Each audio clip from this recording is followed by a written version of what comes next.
এই মুহূর্তে BNP chairman Tarique Rahman তিনি এসেছেন গুলশানের যে মডেল হাই স্কুল ভোট কেন্দ্রে।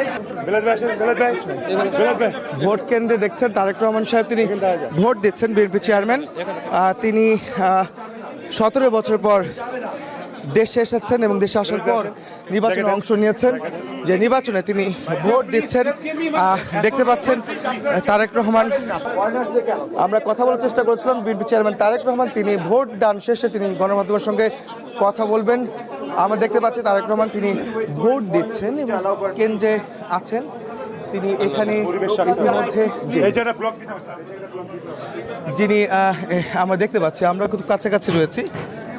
তিনি ব্যালট পেপারটি নিচ্ছেন, ব্যালট পেপারটি হাতে নিচ্ছেন এবং আপনারা দেখতে পাচ্ছেন তারেক রহমান তিনি যে আসলে বিএনপি চেয়ারম্যান এবং তিনি যে সিরিয়াল মেনটেন করলেন এবং তিনি ব্যালট পেপারটি এখন নিচ্ছেন এবং গণভোটের যে হ্যাঁ না ভোটের যে ব্যালটটি পিঙ্ক কালারের যে ব্যালট পেপার সেটি তিনি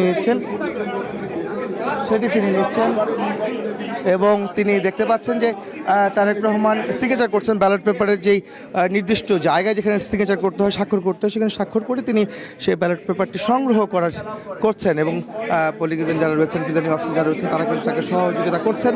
এবং বিএনপি চেয়ারম্যান আপনারা দেখেছেন তার আগেই যে তার সামনে কিন্তু একজন সাধারণ ভোটার ছিলেন, যে তাকে কিন্তু তিনি সুযোগ দিয়েছেন।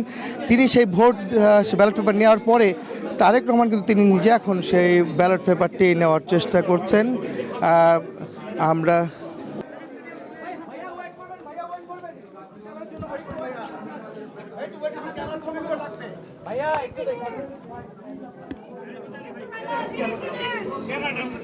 প্লিজ